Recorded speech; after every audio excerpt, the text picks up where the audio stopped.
kennel or crate train your dogs? I've never have, and I wanted to know your views on it. And the answer to that is really simple, Mario. 100% yes.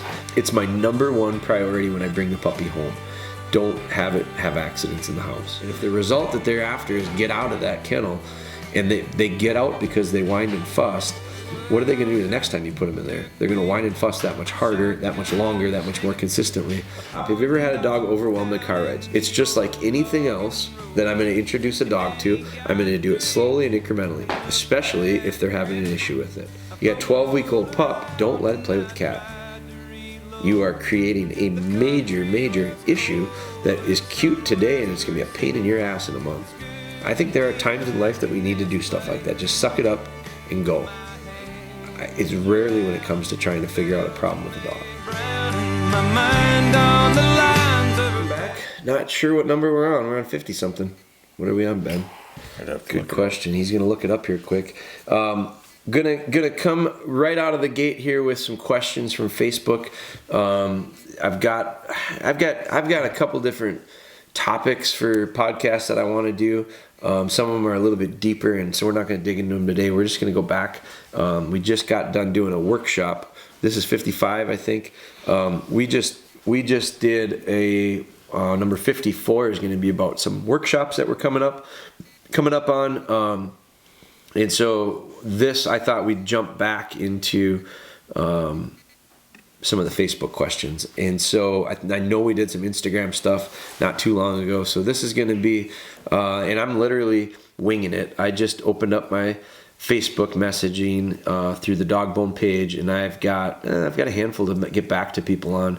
I'm only a couple days out with responding. I have been behind, and so I appreciate people's patience in me getting back to them between the ATA show for us and then recovering from the ATA show. And I got sick after the ATA show as usual. So, but by the time I got back on my feet, literally, I was out a week or so with some of the responses, so I apologize for not getting back to you sooner. I am pretty caught up. I'm only a couple days out now, but I'm going to start, and I'm literally just going to start reading off the top here. So some of these, I might have to read them for the first time. I've not answered these people yet, but I'm going to just go through a few, and I thought I do like these because if one person asks it, I'm sure other people have the same question. So I think it's good for you if you're listening to this podcast.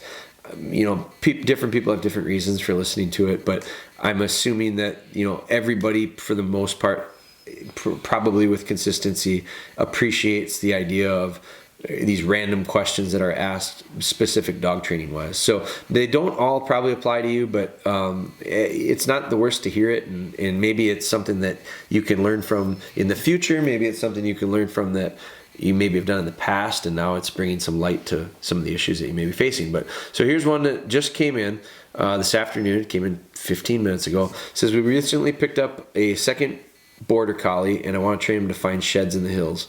Been watching lots of your YouTube videos and ordered your antler training pack. I like your aspect of training of reward, not treats, as well as no chew toys, starting with the Bella series soon. So this guy's going to watch the Bella series. I think he's going to get a lot out of that, especially as we continue to pile on and post those. And Ben's doing a really nice job on Bella. This is off the subject, but Ben is posting out usually a little bit ahead of me on social media. I'm posting the promo videos and putting together the text for it. I don't want to get off on a tangent, but that's going to continue, and that's going to get even better, I think, because the progress from her, I'm just super excited about. But so he's going to start the Bella series. I think it's real valuable. I also think there's a lot of value in it for Mario in the fact that it is a relatively slow moving series of videos. It's not highlight reel month to month. It's very repetitious. It's relatively consistent. And if you know anything about me, I always say repetition and consistency forms a habit. And so that's the approach. Now he says, one thing I've never heard you mention is kennel or crate training. Do you kennel or crate train your dogs? I've never have, and I wanted to know your views on it. And the answer to that is really simple, Mario. 100% yes. I think there's virtually no way to housebreak the dog without kennel training or crate training. I look at it very much as a kennel or crate is a positive thing. It's a safe place for our dogs. It is not treated as punishment. And you're going to find that, Mario, so you said you ordered the shed training, the antler training pack. You may be interested in the puppy training package combo that we've put together. And you don't need the whole combo probably, but the puppy training DVD has chapters dedicated to crate training and kennel training. And it's because it's my number one priority when I bring the puppy home. Don't have it have accidents in the house. And I think the sooner you start that, even to the degree of, if I buy a dog from a kennel, 99% of the time, nearly every dog I've ever gotten a kennel from a kennel does this. And whenever we whelp litters here, and we've done a few in the past, and we're going to be doing some in the future here, when we get these puppies, before they even go home, they're already started with this crate training, kennel training, housebreaking process. And it's based completely on the setup. And so when the puppies have a setup where they have a safe place to sleep, I actually use a crate. We have our whelping box built in a way that it's got a little opening, and we can connect it to a crate. And in that crate, we've got blankets. Now this is, mom is not with these puppies anymore. This is after they've weaned off of mom. So puppies are in there by themselves in the whelping box at this point, and we feed them outside in this little area in the whelping box. They mess outside in the whelping box. This area where they wrestle, they play. They've got this area, and then they have a second area that is typically smaller. In our case, it's relatively smaller. I mean, it's much smaller.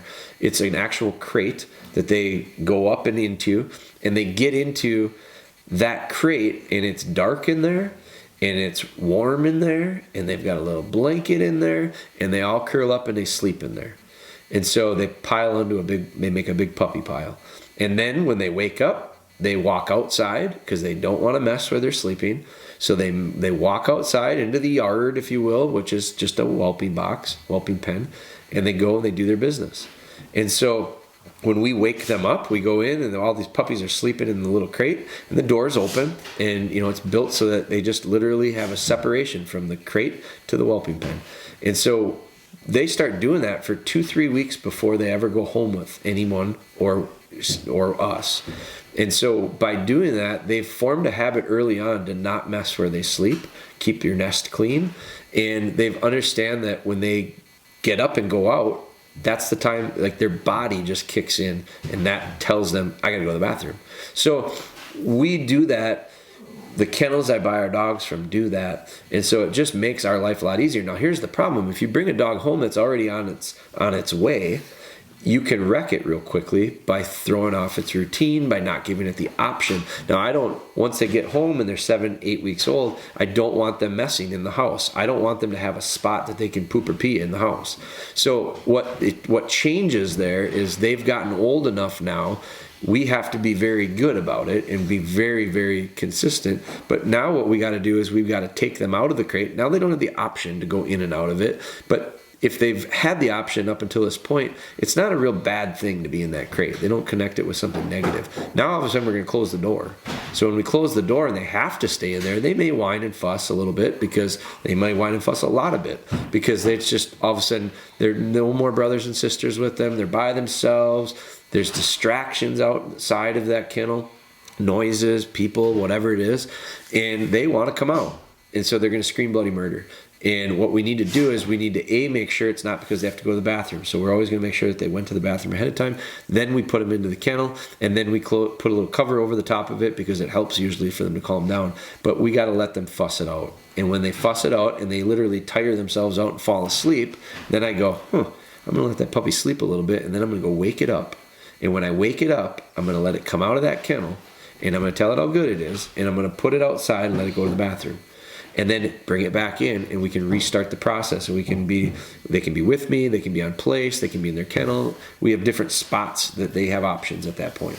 But we don't let them fuss and whine and then get out because they've been fussing and whining. Because what they're going to do is they're going to go, it's the idea of what happened last to get the result. And if the result that they're after is get out of that kennel, and they get out because they whined and fussed, what are they going to do the next time you put them in there? They're going to whine and fuss that much harder, that much longer, that much more consistently, because they know that is the behavior that got them out of the kennel. I can't allow that.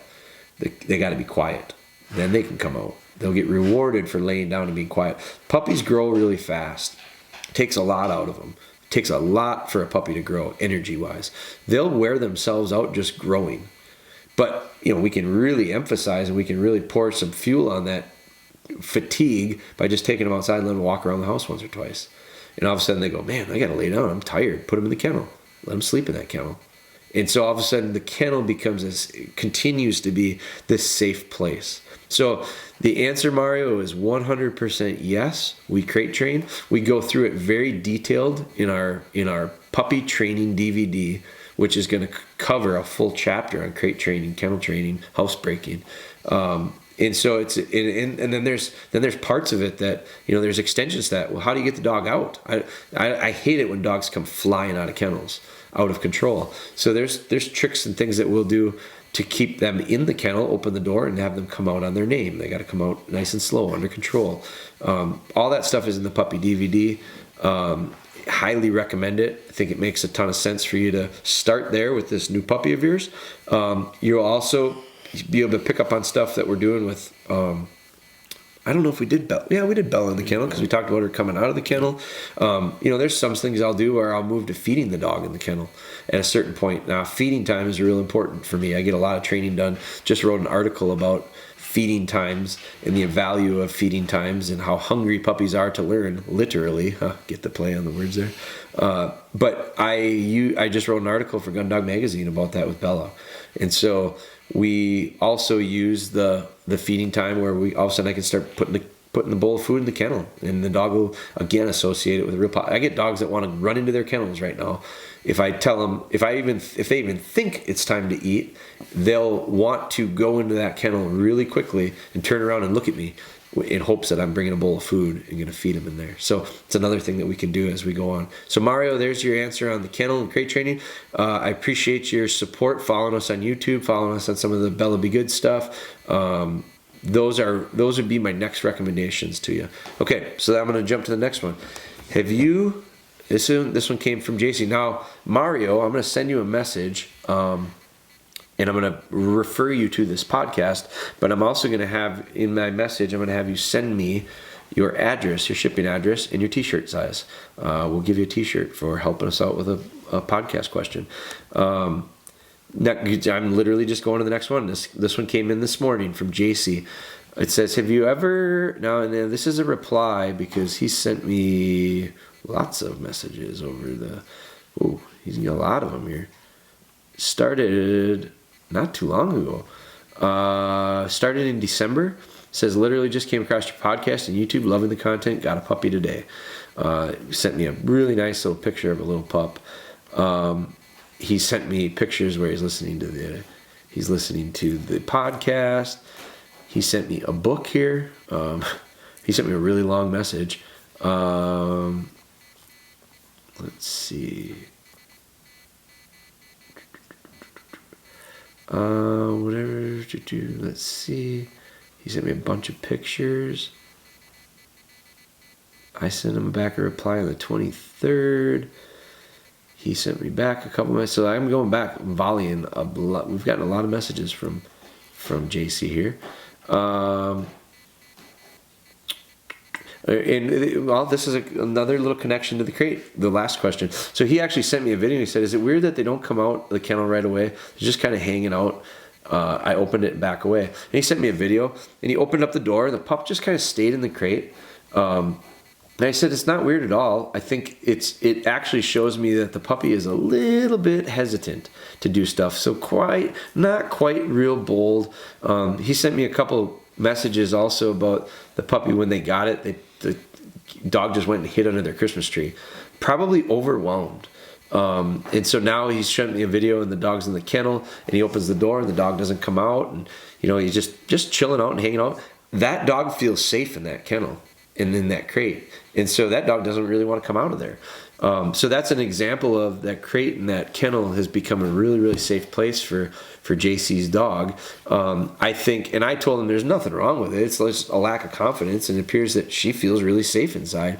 I said I think it'll work itself out in time, and I think what'll happen is as the dog develops some confidence. Now this is going to be key because, he sent me a message on the 15th. So today is the 23rd. It's Lillian's birthday. My baby turns 1 today. So my girl, not my dog.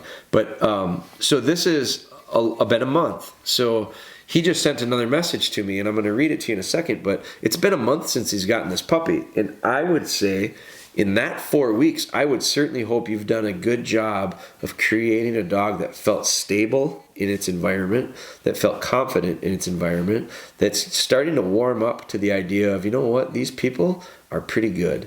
These people like me. I like them. What can I do to make them happier? That's the mentality I want the dog to start embracing. So here's this question today. Have you ever had a pup just overwhelmed on car rides? She's not vocal, hardly only 3 things.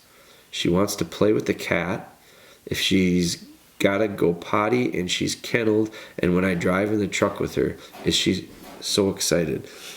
I don't understand your question. Let me reread this. Have you ever had a pup just overwhelmed on car rides? Like she's not vocal hardly on 3 things. She wants to play with the cat if she's got to go potty and she's kenneled, and when I drive in the truck. So I'm thinking maybe he's saying that she's vocal when it comes to 3 things. Is that what you're reading? Yeah, that's what I'm reading too. So she plays with the cat, she gets vocal. She's got to go to the bathroom and she's kenneled, she gets vocal. And when I drive in the truck with her, she gets vocal. And his question is she so excited? So if I'm reading this question right, 2 of the 3 things. So go back to the top. Have you ever had a dog overwhelmed in car rides? No, I haven't. Now, I know some people that do, and their dogs don't like it, and I know some people that have had dogs that get a little car sick. I think it's just like anything else that I'm going to introduce a dog to. I'm going to do it slowly and incrementally, especially if they're having an issue with it. So when they're little, the other thing is I do it often when they're young, and because it becomes normal. Puppies go for rides with me oftentimes. Now, preferably it's not a huge trip to start out with, but I've had a lot of them where it has been. Bella, I had to drive down to Atlanta to pick her up. So her first time she met me, she rode 13 hours in a car. Now, not necessarily my preference, but these little puppies are like real adaptable. They're not super fragile, in a lot of ways. In a lot of ways they are, in a lot of ways they aren't. So I think they start to get used to things as soon as you start doing them, and especially when you start doing them consistently. So I think, I recommend when you've got young dogs, I think you should take them for rides. I think you should take them for rides in comfortable situations. And maybe if you've got a dog that shows any type of issue with it, I'm not going to force it. I'm going to take a step back and I'm going to try to figure out, well, what is the problem? Is it the ride, or was it something that was associated with the ride? Where is the true issue? And then what I'll do is I'll start, if the dog has anxiety about getting in the vehicle, I'm not going to even go for a ride. I just want to get the dog up in the vehicle. Maybe we just open up all the doors and we go sit in the car and we bring the dog up in with us and we just pet it and love on it. Maybe I feed it a bowl of food. If he really likes to eat, I might feed it a bowl of food in the back seat of my truck. And that might be where, if he wants to eat, he's going to have to get up in this truck and he's going to have to eat. And he's going to start going, you know what? Truck's not so bad. I get to eat when I'm in there. So there may be a lot of different ways that I ease the dog's mind to the issue rather than get in this truck, we're going for it. So I think you got to be careful. I think you got to reverse engineer it and find out exactly what happened to get to this point. Now the other part of this question is, it sounds like there's 3 things that the dog gets vocal at: playing with the cat, going potty when it's got in the kennel, and when you drive with her in the truck. Now first one there is an easy fix. Don't let the dog play with the cat. You got a puppy that's right now, it sounds like probably 11 to 12 weeks old, because a month ago you sent me a video that you just got her. So you got to know, let's say it's 12 weeks old. You got a 12-week-old pup, don't let it play with the cat. You are creating a major, major issue that is cute today, and it's going to be a pain in your ass in a month. It might be already. So don't let the pup play with the cat. And that just means take control of the situation, set the dog up for success. By 12 weeks old, we're place training. By 12 weeks old, we're in the crate.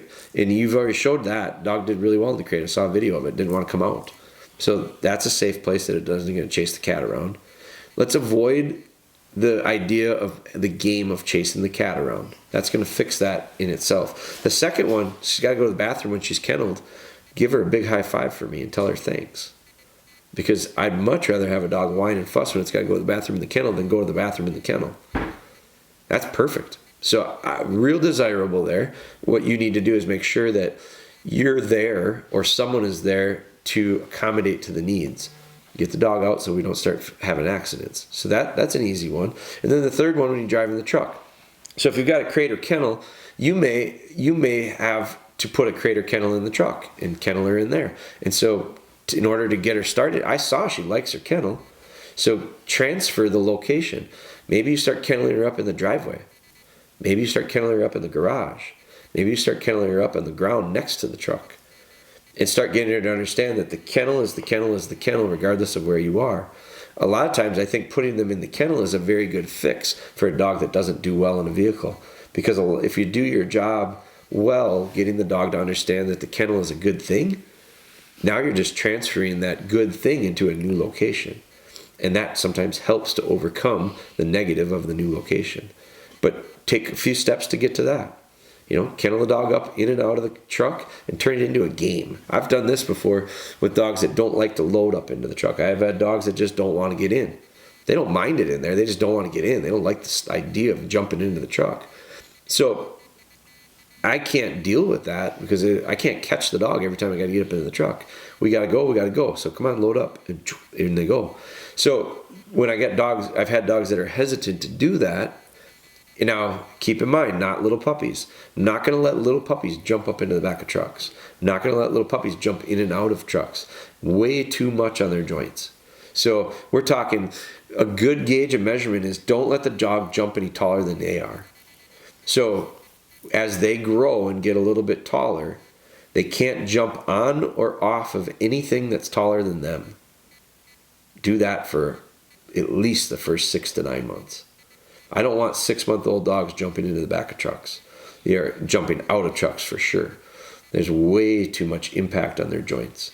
These guys have enough issues with joint problems. We're not going to pile that on by doing things when they're little and undeveloped. So be real careful with that. But when you get to the point where they're old enough and big enough that they can be jumping in and out or loading up into vehicles, you could start out with a car. Have them jump up into the car. A lot of times they're taller than the car anyway, the floor of the car anyway. They don't have to jump on the seat. Let them jump on the floor. My dogs ride on the floor. My dogs ride in the front seat, passenger floor. They curl up. I went to Minnesota yesterday to look at some dogs, and we drove 12 hours in the vehicle, and Ellie laid on the floor, curled up like a little saint. A real nice trip for her. But so when I get them in and out, I turn it into a game. And I might get real excited about it and make a big deal of it when they jump up. And I may even, I'm not a treat trainer. You guys know I'm not a treat trainer. But I may use food to motivate and inspire that first in and out. And then I'll probably start to replace that reward of kibble with praise. I phase out food pretty quickly when I do use it. But certain situations, I'll use it as an early motivator, just for them to understand that's what I want them to do. And so I might turn it into a game of jump in and out, jump in and out, jump in and out, jump in and out, and now let's go back in the house. That could be a training lesson. You don't even go anywhere. But the vehicle, if the vehicle is kind of traumatic and the vehicle is kind of a situation that creates panic and anxiety, start to connect it to something that isn't, it's just a place. And then incrementally, if I have to, and I typically don't have to do this stuff because I do a very diligent job of avoiding creating these issues in the first place. That's the number one thing. But once we have them, we got to figure out how to get creative around them. So I may get a dog and turn it into a game of jump in and out of the vehicle. That's it. And we might do that 3-4 days in a row until it turns into a very fun game for them. And then I might get in and close the doors. And that might be step 2. Just get in and close the doors. love on them a little bit, pet them up a little bit. Then I might start the engine and just have it idling. And then I might roll the windows down. And then I might put the windows back up. And so I'm just going to add little bits and pieces. Then I'm going to have somebody put the vehicle in gear and back to the back of the drive, back down to the driveway. Get to the street, turn around, drive back up, park. Get out, praise them, redo it. So instead of thinking we got to fix this problem all in one fell swoop, we look at it as break it down into a bunch of little bitty pieces and take little nibbles out of it instead of trying to swallow the whole thing at once. So that would be an approach I would take. JC, I'm going to send you a message. I'm going to refer you to the podcast. I know you already listened to it because you sent me a picture of it. I'm going to send you a message. I'm going to ask you for your t-shirt size and your shipping address, and you're going to get a t-shirt as well. So Mario and JC, thank you guys for today's questions. I think that's it. We're kind of pushing our time here a little bit. Hope that helps. Hope that helps some people that maybe are struggling with it. And even if it's not specific, so this is a good example of, the thing we were just talking about, getting in and out of cars. You may not have that issue, but you may have an issue of the dog going into a UTV. You may have an issue of a dog that you want to bring into a certain room, go into a certain building. Whatever the scenario is, you change a geographical location and your dog comes unglued, your dog struggles. The same exact philosophy of how I would fix it is what we just talked about, only this is specifically with a vehicle. And I don't think that's like a set in stone, step 1, step 2, step 3, that's it. You do those and you're there. There's a lot of variables there that you could change. And I think you gotta, once you embrace the idea of figure out what the problem is, the problem usually shows itself. It's a symptom. So you know what the symptoms are, but what are the true remedies? And so you may have to try a variety of things and combinations thereof in order to truly fix the issue. Don't just put a Band-Aid on it. Don't just pick the dog up and force it into the car and then drive. Because I don't think that's the way to overcome things. I do think some people think that is the way to do it. I do think some people think their approach is you just shove the dog through the opening. And I think that can really screw some dogs up. I think it can create big issues out of stuff that started out as just maybe little hiccups. But because our approach was, we're just going to push through. I think there are times in life that we need to do stuff like that. Just suck it up and go. It's rarely when it comes to trying to figure out a problem with a dog or an issue that we're having with a dog. I think we got to be. I think this is my style. This isn't everybody's style, and I'm investigating more and more styles. I'll be the first person to say it. I've decided I need to challenge myself more. So I'm investigating more and more styles of training. And some of it, and I've had some really good conversations with some people on it, and some of the stuff I'm learning is stuff that I don't want to do. Some of it is reassurance of stuff I don't want to do. Some of it is things that I go, man, that makes a ton of sense. I'm going to start to do that. And so I think that's the approach I would take. That doesn't mean that's the approach everyone else would take. It doesn't mean that it's the approach that works best for everybody and every dog. It works best for me. It works best for my dogs. And I think there's a lot of people that have similarities. It works best for what I want to do as far as my preference when it comes to training. So I think that's probably the reason you're listening. And I want everyone to understand that. I am not saying anything ever that with the idea of this is gospel, it's the only way to do it. As soon as you start getting that mentality, man, you're in trouble. So you gotta use this. You gotta use these things like our podcast, any of our videos, any of our YouTube stuff. You gotta use it as tools. You gotta use it as things that you can take as much as you can from. Discard what you don't want.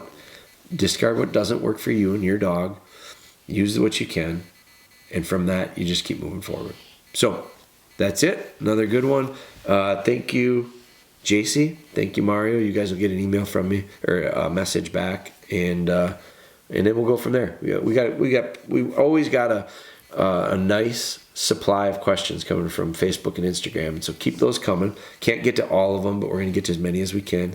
And then we've got a few other things, got a few other projects, got a few other topics that I come up with, and I take notes on my phone, and when we come across those, we'll start tackling those a little bit too. So appreciate it. Thank you guys for the support. Please be sure to subscribe, leave a review if you've got the opportunity to leave a review on it. If you're listening to us on an app, don't be afraid to share it to someone that you think it might help. We truly appreciate your support and your willingness to continue to follow along with us.